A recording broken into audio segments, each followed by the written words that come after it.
A lot of things going on in the world, so whatever you're thinking about, we'll take a moment of silence to have your thoughts.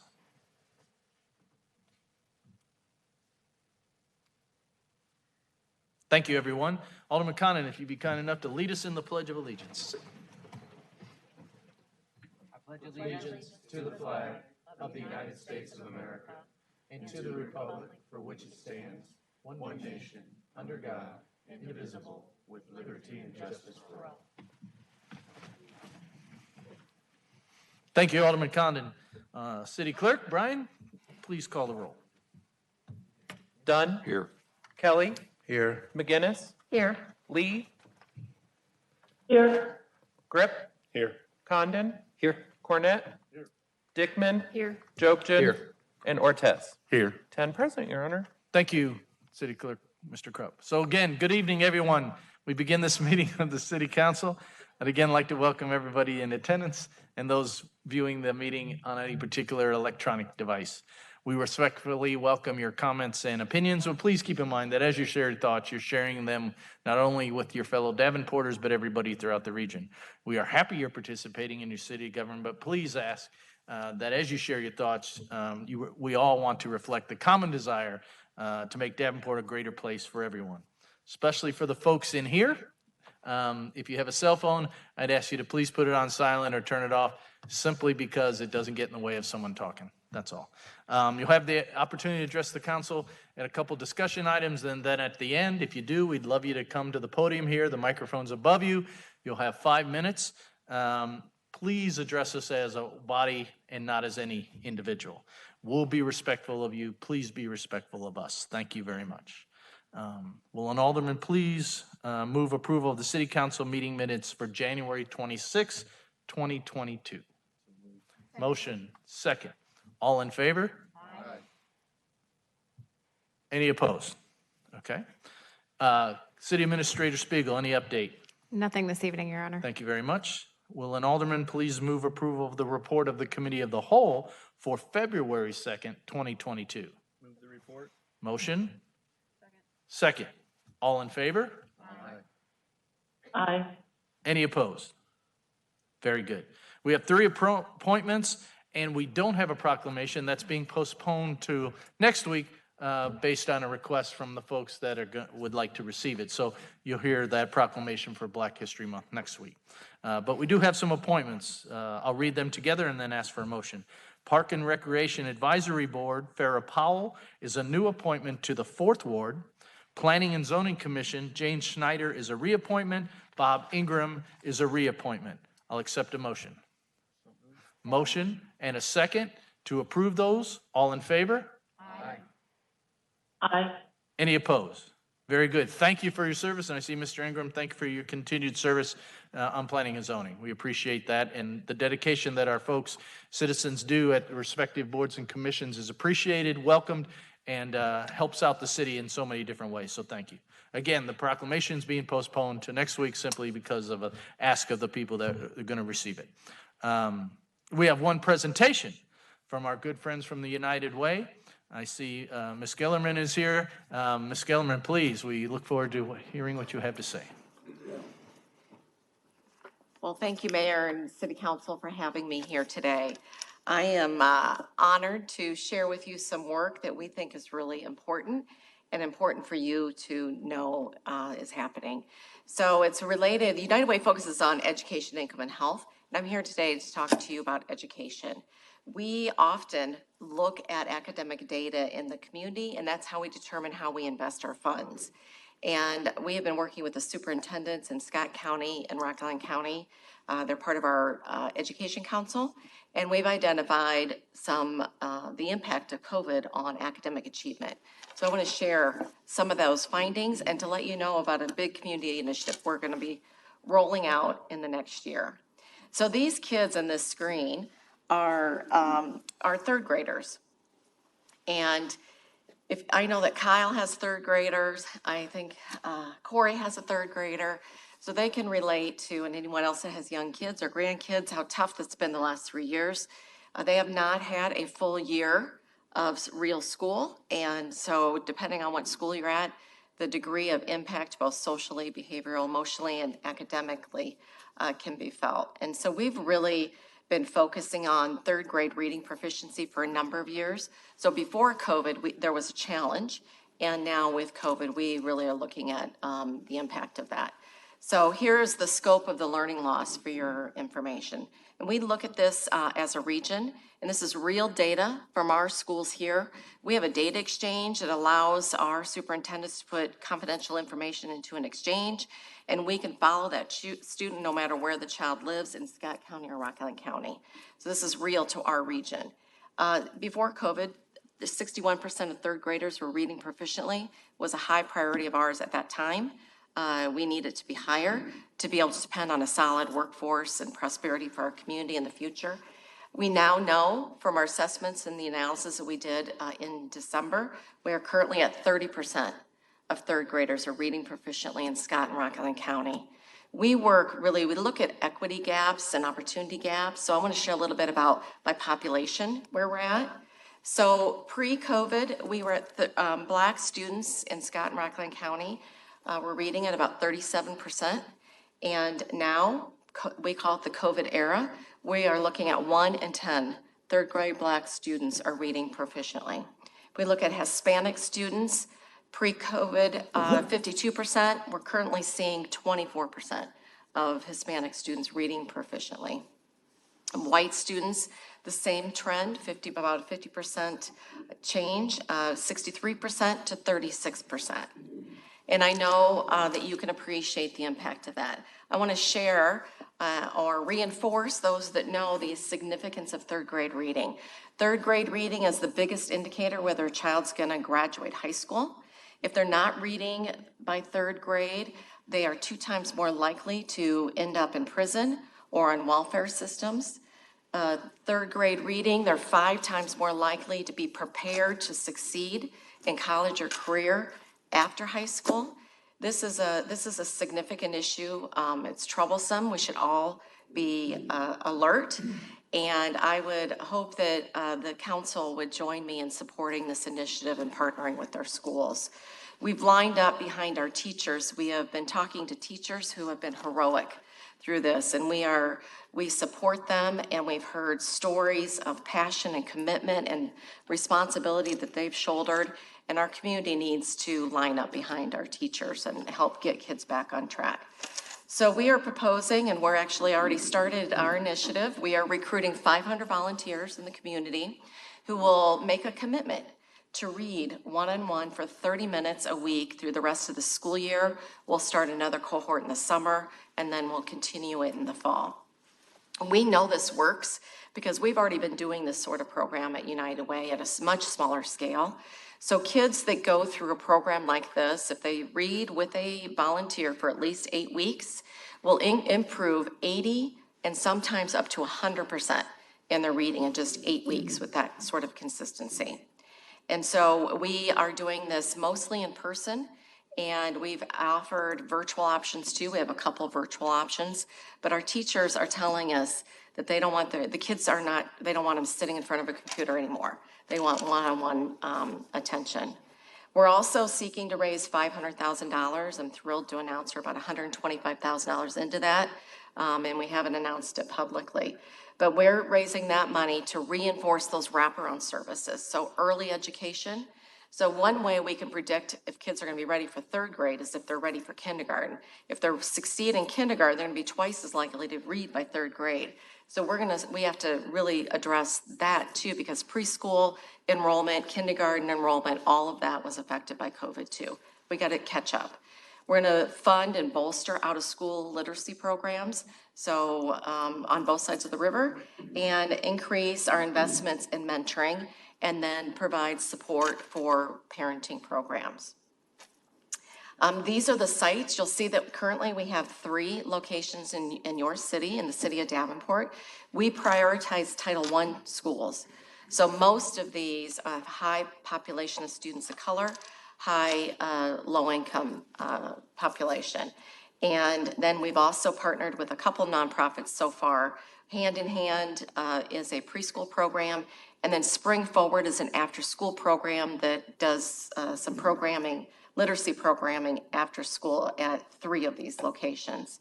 So we've had these secured. So we have 380 kids excited and waiting for a volunteer to commit to read with them every week. The opportunity is also, we provided the opportunity where people could pair up. So if JJ couldn't commit every week, we could pair up. We just make sure that we knew one of us was going that next week. We do a background check for all of our volunteers. We put them through an orientation session to really, so that we set the expectations at a place where our volunteers feel successful too. It's not just about going in and opening your book to read. We're building relationships with these kids, and we really want to build their confidence, both in their skills and in their environment. So what we're asking of you is to be an advocate, to talk about this, to be a champion of our teachers. Some of the narrative that we've heard from our teachers, our superintendents, and our school board members is alarming to me. We've heard it across the United States, but it's happening right here in the Quad Cities. And we really want education to be a priority for the Quad Cities. We want to be the community that stands out. Education is the very best pathway out of poverty. It's the place where people gain the skills and confidence to do just that. And so we're challenging you to be our advocate. We hope that you'll encourage city staff to participate in this. I would love to see police officers and firefighters help us with this as well. We are asking people to give of their time and to volunteer. We're asking for contributions to help us bolster these programs, engage your city staff, and whatever you can do to appreciate and love on our teachers, we would be grateful. So thank you very much for the opportunity. Thank you, Ms. Gillerman. Thank you for your leadership on this. I certainly don't speak for the council, but as being educated for a long time, and my wife's a teacher and my daughters are teachers, and I appreciate your comments about sticking behind teachers, because at the end of the day, that's where the education happens, and certainly with parents, certainly with everybody else, but we have to get behind them and support them. I appreciate the effort. I appreciate the importance of reading. It's so important, and I, again, don't speak, but I think you'll see some efforts here from the city of Davenport to support what you do. We understand it, we believe in it, and we'll support. Thank you very much. Thank you. All right, moving on. Thank you. Petitions and communications, which might be some of this. I don't know. We'll see. Anyone? Okay, I have just a couple thanks. First, to Public Works. I attended with Ms. Gleason and some of our staff, and then folks from Bettendorf and Riverdale. So for people who don't know, twice a year, folks get together and we discuss the 2080 contract sewer arrangement that we have. And we talked about the 1930 system. And you probably saw, and maybe some people didn't, but if you were downtown last year or so, and my friend to my right, Alderman Condon, drew attention to this recently, you saw a lot of stuff going on, a lot of stuff that was staged, big pipes and construction materials and such. And so the entire length, basically, of the river under downtown had a sewer line, basically, that was built in the 1930s. So we, in cooperation with our other partners, replaced that. So now the effort of that transponds into the system working better and not putting as much threat on our wastewater pollution plant, right? Or wastewater plant. So as you hear the city council, the staff bringing in the city council approving major projects like that, major projects that we're discussing moving out west, major projects to better our underground system. I know it's hard to see it, and it's not that big fancy stuff like those two arches, down up the river a little bit. Those are wonderful, but the infrastructure that's under our city is old, and we put a priority to it. And what it means to save money, to take away consent orders, for example, to potentially take away, to potentially put the emphasis so that these systems can do the work they're supposed to do for a long period of time. So I just wanted to thank Ms. Gleason and her staff our folks at our different facilities that do the work, and the technical committees that meet every month to do with these things, and then just bring it to us, so we say, great job, right? And approve it. But a lot of things like this go on, and a thanks to the city council who approve these efforts and put money to these efforts, because these are so important. So thank you for that. And then my second thank you is to our police department. So you've heard us talk before, you've heard us talk periodically about folks in our public safety arena, but tonight especially, I just want to draw some more attention to our police department, who has been working. I have to, people caution me on what I say, so I'm working my words, working their selves as much hard as they can, right?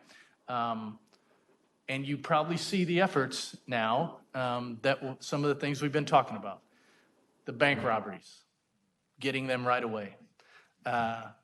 Felons in possession, shots fired. All these efforts, we put in policies, we put in efforts, but they do the work. So I just like to take an extra moment and say thank you for doing what you do, going out there every day and addressing these things. And a thank you to the partnerships that we have to work with our police department to make us more efficient, a better police department, and so they can do their job. So if I may ask for a round of applause.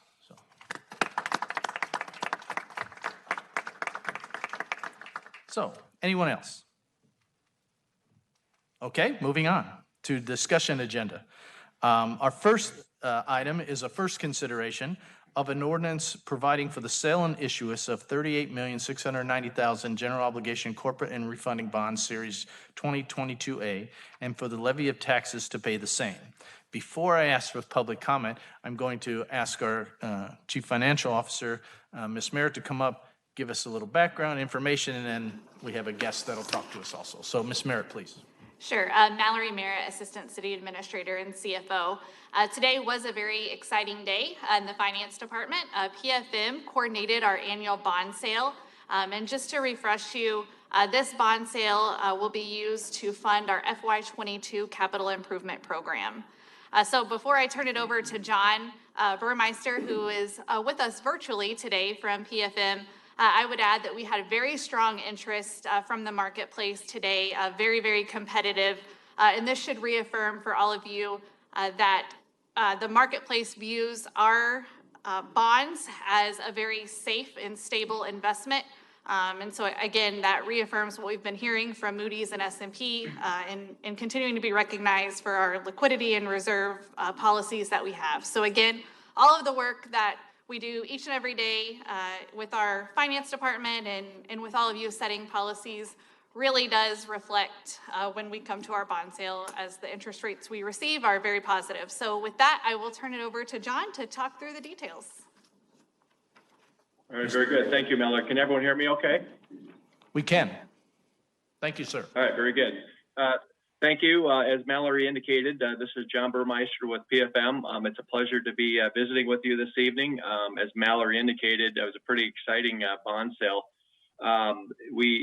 You should have in front of you somewhere the results of sale. We ended up getting 14 bids from underwriters. And so I've been doing this now for 25 years, and I can tell you that broke the record. That's probably the highest bids that we've ever received on a bond deal in the last couple of decades. So congratulations on that. We saw some very good bidding from folks. If you have the results of sale, you can see that the document that we prepared for you is 9 pages long. And Janney Montgomery Scott LLC came in with an interest rate of a true interest rate of a 1.79%. So that was the interest rate to beat.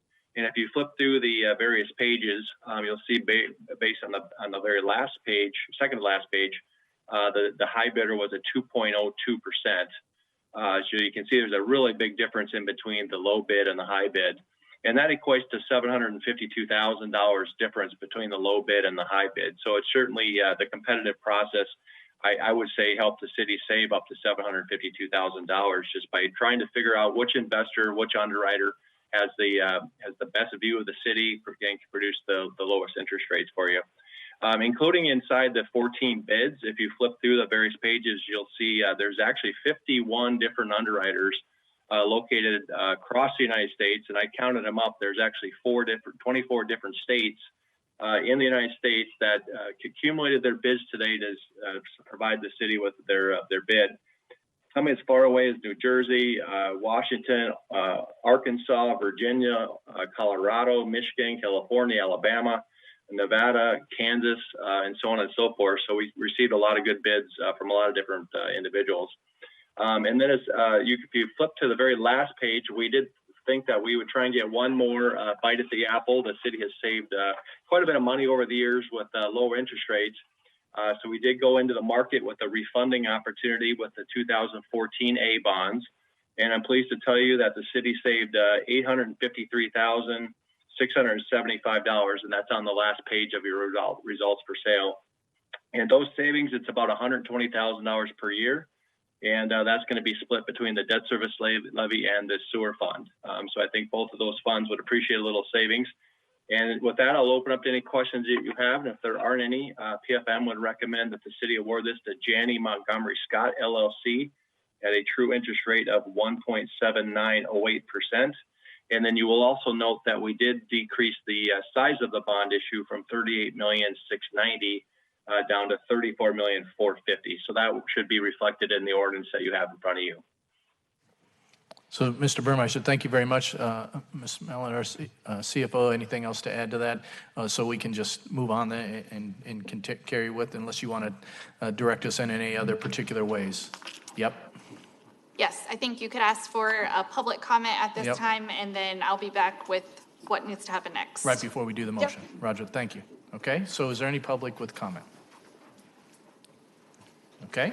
Will an alderman please move first consideration? Motion and a second. Is there any discussion from any of the alder folks? Very good. Okay, Ms. Mallory, if you would direct us a little bit here.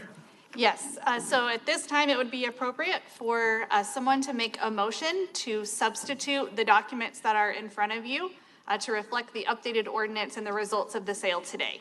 Okay, so accept a motion for the substitution. There's a motion and a second for substitution. Any discussion on the substitution? Okay, roll call Brian for the substitution, please. I'm sorry, Deputy Clerk. I'm just going to go in order. Dunn, Yeah. Kelly, Yes. McGinnis, Yes.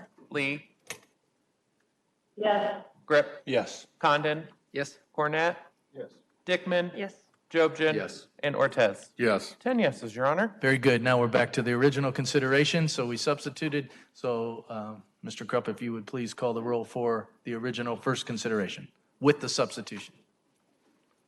Ortez, Yes. Dickman, Yes. Grip, Yes. Lee, Yes. Condon, Yes. Jobson, Yes. Dunn, Yes. Cornett, Yes. Kelly, Yes. and McGinnis. Yes. 10 yeses, Your Honor. Very good. First consideration has passed. So now there is a recommendation to suspend the rules and pass this on second and third consideration. Is there a motion for suspension of the rules? Motion and a second. All right.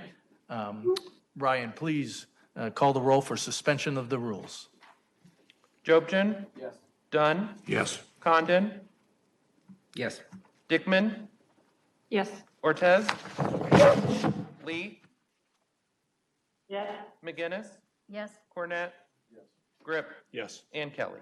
Yes. 10 yeses, Your Honor. Very good. So the rules are suspended, so we can now move on to second and third consideration. So motion, first, is there a motion? A motion has been approved. Is there a motion for passage on second and third consideration? So moved. And a second. All right. Brian, please call the roll for second and third consideration. Cornett, Yes. Grip, Yes. Ortez, Yes. Dunn, Yes. McGinnis, Yes. Lee, Yes. Jobson, Yes. Dickman, Yes. Condon, Yes. and Kelly. Yes. 10 yeses, Your Honor. Very good. This is a wonderful thing. Thank you. So we'll move to our next item, number 2, which is a first consideration of an ordinance amending chapters 2.36, 2.42, and 2.90 to change the geographic area in which civil service employees may live and to include part of Illinois. Is there any public with comment? Will an alderman move first consideration? Motion and a second. Is there any discussion? Seeing none, Brian, please call the roll for first consideration. Condon, Yes. Jobson, Yes. McGinnis, Yes. Lee, Yes. Dickman, Yes. Ortez, Yes. Dunn, Yes. Cornett, Grip, Yes. and Kelly. Yes. 10 yeses, Your Honor. Very good. So the ordinance moves to second consideration. There is also item number 3, a motion approving the following liquor license application, which is an annual license renewal in Ward 5, Brady Mart Food Liquor, 3107 Brady Street. Is there any public with comment? Okay, will an alderman move move the motion? And a motion and a second. Is there any discussion? Very good. Okay, very good. Brian, please call the roll. Lee, Yes. Dunn, Yes. Dickman, Yes. Ortez, Yes. Condon, Yes. McGinnis, No. Kelly, No. Grip, No. Cornett, and Jobson. Yes. 7 yeses and 3 nos, Your Honor. Okay, the motion passes. The next item, is there a motion for approval of all items on consent agenda? There's a motion and a second. Brian, please call the roll for all items on the consent agenda. McGinnis, Yes. Cornett, Jobson, Yes. Lee, Yes.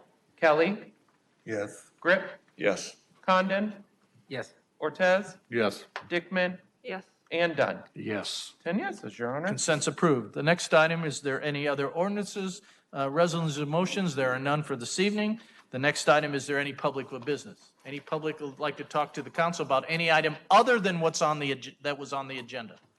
If you do, please come to the podium. The microphone's above you. You'll have 5 minutes. Please talk to the council as a whole and not any one individual. Thank you. We'd love to know your name, what ward or address you are, and if you're not from here, we'd love to know where you're from. Thank you. My name is Carlos Valdez. Good afternoon. I am a member of St. Anthony Church. And the reason that I come is to make a motion about the provide immediate relief to immigrant workers excluded from the pandemic relief. Allocated 5.5 million of ARPA funds for direct aid in the form of stimulus checks. It's $3,200 for every low-wage workers in Davenport who was excluded from previous round of pandemic relief. Also, provide a premium pay for essential workers, allocated 5.5 million in premium pay for low-wage essential workers who perform essential work through the pandemic. And I am coming for supporting this. Thank you. You're welcome. Anyone else? Okay, okay. Just so I know if other people want to talk, if one's talking, if the next one wants to wait by the, that poll there, I'd appreciate it. If not, up to you. So I'm translating. Okay, thank you, ma'am. So, yeah, just so, know the mic's above you, so just, Okay. yeah. Thank you. Buenas noches. Good night. Mi nombre es Emir Santiago. My name is Ermi Santiago. Vengo de Rock Island. I come from Rock Island. Trabajo en la ciudad de Bettendorf. I work in the city of Bettendorf. Yo soy uno de los trabajadores excluidos y esenciales de este país. I am one of the many excluded and essential workers of this country. Que paga impuestos como cualquier ciudadano americano. I pay taxes like any American citizen. La forma en que yo fui afectado, The way that I was affected by the pandemic, que fui excluido al no recibir los cheques de estímulo. I was excluded and was not eligible to receive the federal pandemic relief stimulus checks. Siendo que estuve trabajando durante toda la pandemia, Even though I continued working in person throughout the entire pandemic, sin importar de contagiarme. without, regardless of how exposed I got to the pandemic. Por eso exigimos que el dinero del plan de rescate And that's why we're asking for funding from the American Rescue Plan Act se utilice para lo siguiente. to be used for the following. Número 1. Number one, Dar alivio inmediato a los trabajadores excluidos del plan de rescate americano. so one, provide immediate relief to workers excluded from pandemic relief. Asignar 0.5 millones de fondos para ayuda directa en forma de cheques de estímulo de 3,200 para cada trabajador, en el cual fue excluido de rondas anteriores de alivio federal por la pandemia. By allocating $5.5 million of the ARPA funds for direct aid in the form of stimulus checks of $3,200 for every low-wage worker in Davenport who was excluded from previous rounds of pandemic relief. Número 2. Number two, Dar pago de prima a los trabajadores esenciales, que se asignen 5.5 millones para el pago de primas para trabajadores esenciales de bajos salarios que se utilizaron trabajos durante la pandemia. and two, provide premium pay for essential workers by allocating another $5.5 million in premium pay for low-wage essential workers who performed essential work throughout the pandemic. Esperemos que tomen conciencia We hope that you take this into consideration y que pongan su granito de arena para que todas estas familias sean beneficiadas con la petición. and that you put in a little bit and so that all of these working families are benefited from this opportunity. Thank you. Thank you. Anyone else? Okay. If there's other public, please come. Thank you. Buenas noches, mi nombre es Gilberto Torres. Good night, my name is Gilberto Torres. Vivo en la ciudad de Davenport. I live in Davenport. El motivo de estar aquí, que fuimos excluidos sobre la pandemia. The reason we're here is because we were excluded workers during the pandemic. Exigimos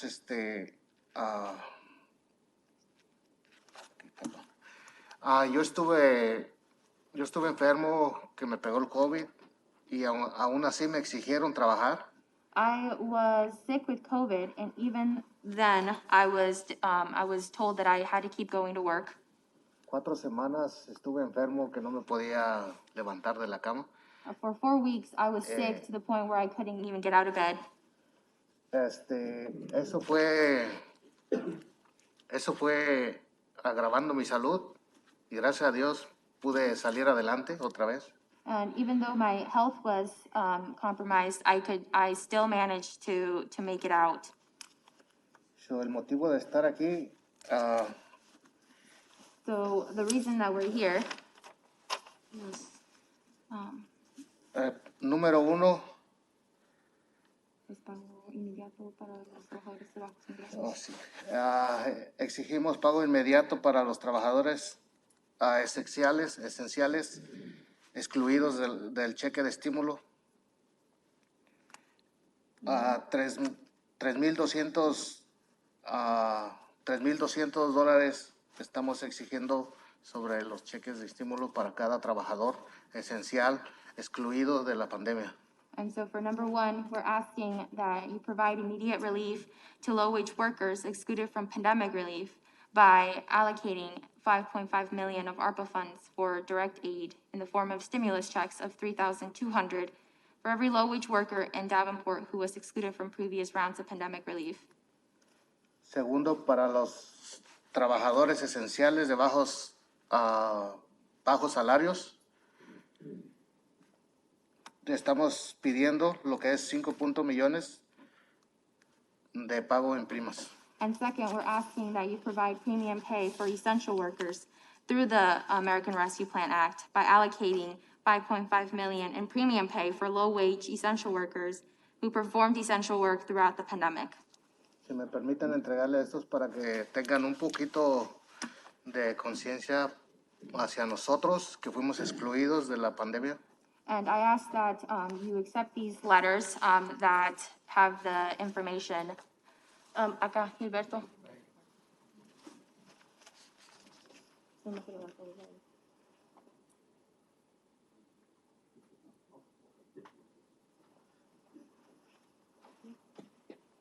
Muchas gracias. Thank you. Thank you. Anyone else? I'm Julie Hankey. I live in Bettendorf, Iowa, and I am here supporting the motions that these essential workers are saying. Basically, they've worked the whole time. They didn't get any kind of stimulus check that us people that are citizens are able to do that. They pay taxes, and so I'm here in support of them. Thank you. Thank you. Anyone else? Very good. Okay, seeing no. One more. I can see it. Okay.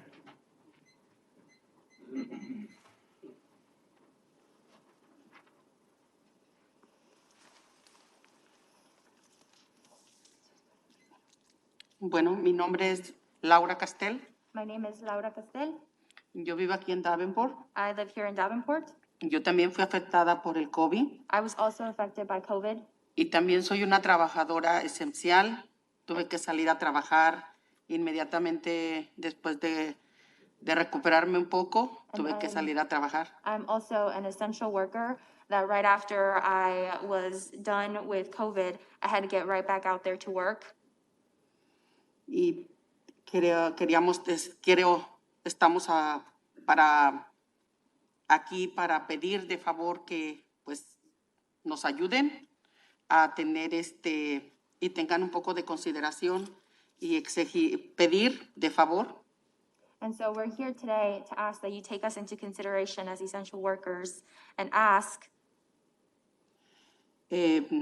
dar alivio inmediato a los trabajadores esenciales excluidos del plan de rescate americanos, asignar 5 millones de fondos para ayudar directamente en forma de cheque de estímulos de 3,200 para cada trabajador esencial que fue excluido de las rondas interiores del alivio federal por la pandemia.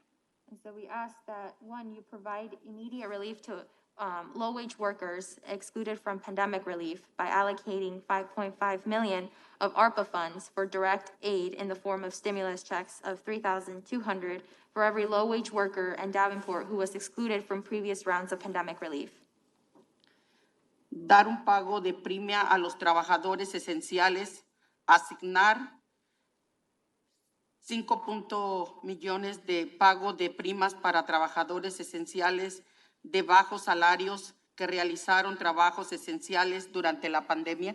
And two, provide premium pay for essential workers by allocating another $5.5 million in premium pay for low-wage essential workers who performed essential work throughout the pandemic. Muchas gracias. Thank you very much. Thank you. Anyone else? Very good. Next item, is there a motion to, any other reports? Is there a motion to adjourn? All in favor? Thank you for this evening. Thank you, everyone, for coming. Enjoy your day. Enjoy the weekend. This conference is no longer